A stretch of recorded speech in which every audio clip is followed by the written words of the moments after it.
Майстер-клас з пошиву овальних кошиків двох видів. Перший – звичайний, трапецієвидної форми, стінки з розширенням доверху та плавний перехід з дна на стінки. Цей варіант для тих майстринь, які ще не мають багато досвіду, та для новачків, які шитимуть вперше. Другий варіант кошика – рівні стінки 90 градусів з різким переходом з дна на стінки. Якщо ви вже вмієте шити перший варіант і вас цікавить кошик з рівними прямими стінками, в описі під відео є прямий перехід в один клік на потрібне місце в цьому відео. Це буде 4 хвилина 30 секунд. Отже, до роботи. Обробляємо зріз шнура, вимірюємо середину нашого майбутнього кошика, в моєму випадку це 11 см, та фіксуємо голкою. Далі затискаємо пінцетом у місці згину шнура, трохи відступивши від самого згину. Тримаємо міцно. Починаємо шити якомога ближче до краю, встановивши довжину кроку одиничку. Пінцет має щільно притискати шнури один до одного, щоб не утворилася пустота. В моєму випадку потрібен компенсатор товщини, щоб лапка не задирала ніс та була у рівному положенні. Це не у всіх машин так, можливо вам такий компенсатор і не потрібен, але моя машина потребує, бо в неї така механіка. Встромили голку, опустили лапку, зробили 2-3 стіпки, підняли лапку та проштовхнули пінцетом шнур на 1-2 мм, бо на місці згину шнур трохи товстішає і машина може буксувати. Пінцетом трохи допомагаємо на перших стіпках у просуванні та не забуваємо притискати шнур один до одного, щоб не утворились щілини. Робимо це все повільно. Прошиваємо до першого повороту, змінюємо довжину кроку на 2 та ретельно прошиваємо поворот. Періодично піднімаємо лапку, голку залишаємо встромленою в шнур та обертаємо виріб навколо осі голки. Скористайтесь пінцетом для усунення прогалин між шнурами. Шиємо на кроці 2 по 2 ряди навколо центру та далі переходимо на крок 2,5. Як на мене, це ідеальний крок для прошиву всіх виробів.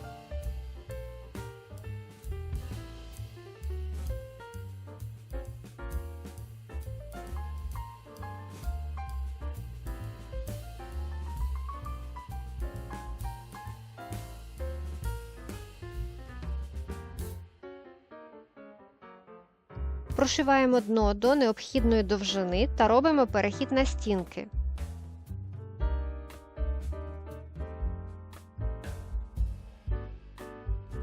Піднімаємо дно лівою рукою та тримаємо якомога рівніше та впритул до корпусу машини. Правою рукою викладаємо шнур, не дозволяємо йому перекручуватися, а ліва просто підтримує дно кошика. Повороти проходимо повільно, щоб лапка раптом не з'їхала. Обидва шнури мають бути щільно зшиті між собою. Шиємо кошик до потрібної висоти. Я шию кошик приклад, тому він буде невисоким. Такі кошики називають човники, бо вони дуже схожі на човен. Давайте поглянемо, що в нас вийшло. Якщо в вашому кошику, так само як в моєму, трошечки стінки попливли, не переживайте, це нормально і це можна виправити руками. Бо цей шнур при прошиві зігзагом, він як пластилін, він пластичний, його можна трошки потягнути в одну в іншу сторону і стіночки стають на своє місце.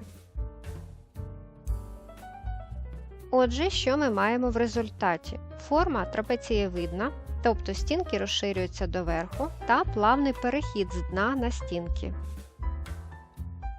Далі шиємо кошик з прямими стінками 90 градусів та різким переходом з дна на стінки. Мені потрібно дно кошика довжиною 25 см, тому додаю 1,5 см на повороти, щоб в результаті утворилися ті самі потрібні 25 см. Знімаю виріб з машини. Для наочності відмічу місця поворотів, позначу їх голками-фіксаторами. Будемо шити з підтягуванням шнура. Підтягувати шнури потрібно по всьому повороту від голки до голки з однією силою. Будемо підтягувати тільки на поворотах. Відстань по прямій не тягнемо. Дуже важко пояснити словами, якої сили має бути те підтягування. Так, натяжіння шнура має бути відчутним. Головне не перетягнути. З досвідом ви відчуєте ту саму золоту середину сили натяжіння. Схема. Орієнтуємося по голках. Перший поворот. Тягнемо. Вийшли напряму. Відпустили. Наступний поворот. Знову тягнемо. Вийшли напряму. Знову відпустили. І так по колу. Але спочатку полегшимо собі задачу. Загинаємо шнур, один ряд крайній, та утворюємо різкий перехід з дна на стінки. Шнур досить легко підгинається, його треба просто трошечки викрутити.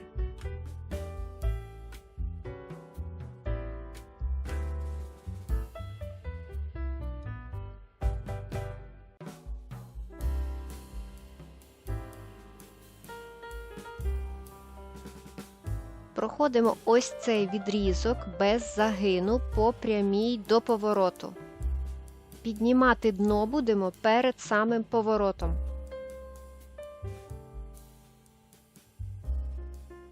Прошиваємо до повороту та піднімаємо дно. Зверніть увагу, як розташована ліва рука. Великий та вказівний палець міцно тримають шнур останнього ряду, а решта пальців підтримують у вертикальному положенні дно кошика. Будемо тягнути на себе шнур правою рукою та підштовхувати виріб від себе лівою рукою. Робимо це одночасно та не поспішаємо. Робимо синхронно. Тиснемо ногою педаль і одночасно тягнемо та штовхаємо шнур руками. Робимо короткі рухи. Відпустили педаль, перехопили лівою рукою трохи вище, шиємо далі. По суті, прошиваємо 1–1,5 см за один ривок.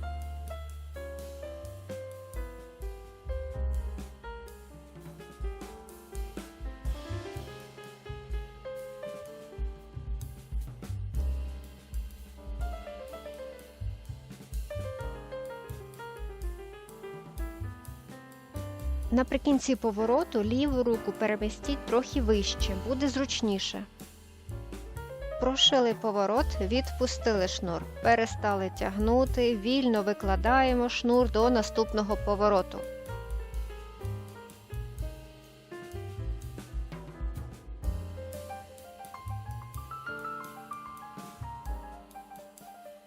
Доїхали до наступного повороту і знову тягнемо і підштовхуємо. Тягнути і штовхати з однаковою силою. І ще підлаштуйте цю силу під хід машини. Ваші руки мають рухатися разом з виробом вперед та зі швидкістю машини. При цьому ви ще маєте підтягувати та проштовхувати шнур.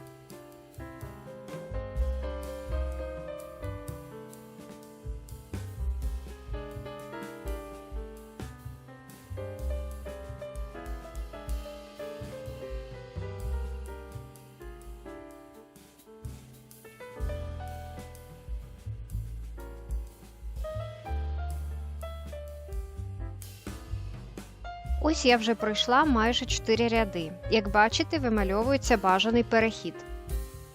Саме починаючи з 4-5 ряду, силу натяжіння поступово зменшуємо. Тобто підтягування є, але не трошечки менше.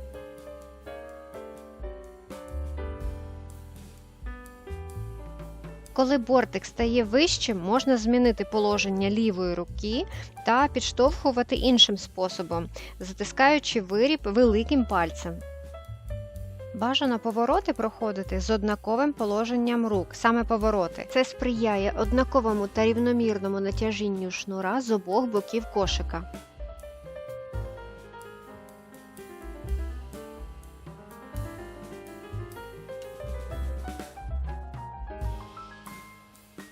Отже, пройшли 5 рядів та знімаємо виріб з машини.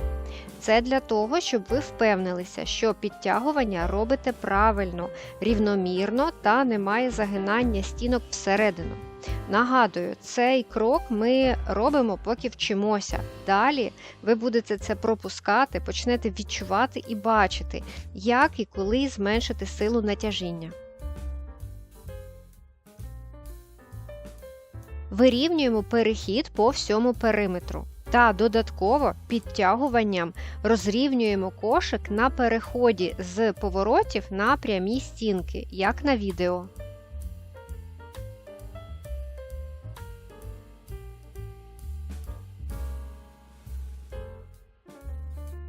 Ми буквально формуємо вручну цей перехід.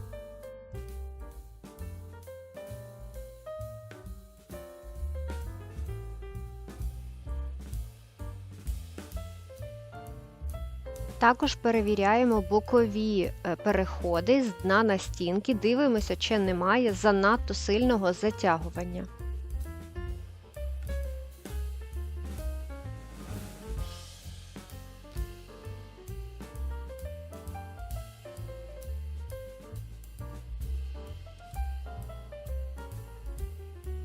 Надалі сила підтягування має бути зменшена настільки, щоб тільки підтримувати рівний перехід. Орієнтуватися вже буде візуально набагато легше. Повертаємо кошик в роботу та вже контролюємо натяжіння по вигляду стінок зверху. Тримаємо кошик надалі рівно, щоб не зменшити або не збільшити той самий потрібний нам кут 90 градусів.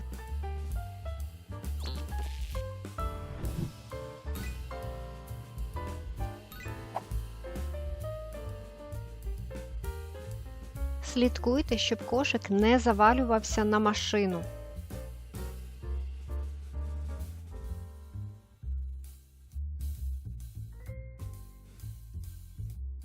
Пам'ятайте, підтягування поворотів має відбуватися протягом всього пошиву. Місцями зовсім незначне, навіть точкове, щоб кошик не почав перетворюватися в трапецію. Тому підлаштовуйте спосіб підштовхування кошика лівою рукою в залежності від його розміру. Експериментуйте. Коли кошик майже потрібної висоти, краще зняти його з машини та ретельно витягнути та вирівняти стінки. Також сформувати бажаний перехід з дна на стінки. Ще потрібно це для того, щоб визначити, де обрізати шнур, щоб стіночки були однакової висоти з обох сторін.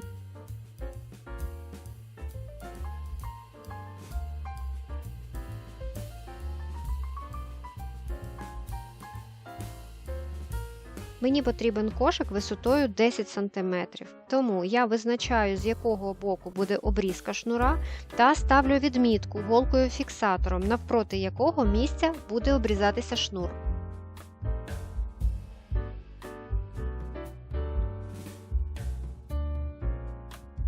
Повертаю кошик в машину та дошиваю до потрібної висоти.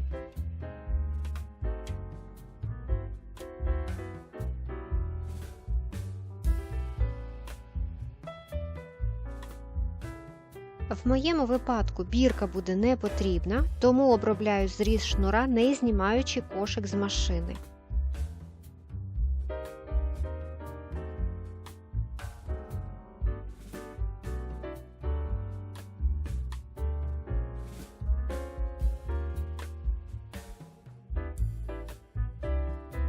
Робимо закріпку в кінці на кроці 1. Одразу після того, як ми знімаємо готовий кошик з машини, він може мати не ідеальний вигляд, і це нормально. Далі наша задача вирівняти стінки по всьому периметру. Нагадую, кошик завдяки зигзагу досить пластичний, тому сміливо вирівнюйте стінки та повороти в різних напрямках.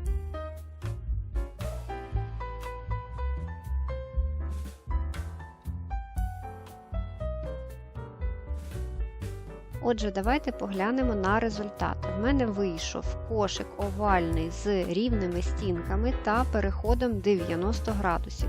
В мене це буде майбутня хлібниця. Там ми зробили кошик-човник з трапецієвидними стінками, які розширюються доверху, з плавним переходом та невисокі, як приклад. Дякую вам за увагу. Запитання залишайте у коментарях та до зустрічі!